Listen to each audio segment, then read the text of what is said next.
यंदा रक्षाबंधन आणि त्याला जोडून आलेल्या सुट्ट्यांमुळे 17 ते 20 ऑगस्ट या 4 दिवसांमध्ये प्रवाशांनी तुडुंब भरलेल्या एसटीमधून महामंडळाला 121 कोटी रुपयांचं उत्पन्न मिळाले। विशेष म्हणजे 20 ऑगस्टला एकाच दिवशी तब्बल 35 कोटी रुपयांचं उत्पन्न महामंडळाला प्रवासी वाहतुकीतून मिळाले। यंदाच्या आर्थिक वर्षातील हे विक्रमी उत्पन्न आहे। दरवर्षी एसटीला रक्षाबंधन आणि भाऊबीज या 2 दिवसात विक्रमी उत्पन्न मिळत असतं, कारण या दिवशी भाऊ बहिणीकडे किंवा बहीण भावाकडे असे प्रवासी दळणवळण मोठ्या प्रमाणात होतं। परिणामी गेली कित्येक वर्ष रक्षाबंधनाच्या दिवशी एसटीला त्या वर्षातील विक्रमी उत्पन्न मिळत आले।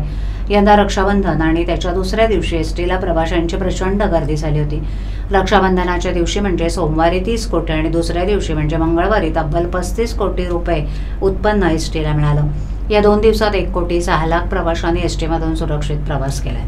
त्यामध्ये महिला प्रवाशांची संख्या तब्बल 50 लाख आहे। त्या रक्षाबंधन सणानिमित्त एवढ्या मोठ्या प्रमाणावर प्रवाशांनी दिलेल्या प्रतिसादाबद्दल एसटी महामंडळाचे उपाध्यक्ष आणि व्यवस्थापकीय संचालक डॉ. माधव कुसेकर यांनी आभार मानलेत। तसंच आपल्या घरी सण असून देखील कर्तव्याला प्राधान्य देत अत्यंत मेहनतीनं काम करून विक्रमी उत्पन्न आणणाऱ्या एसटी कर्मचाऱ्यांचंही अभिनंदन केलंय।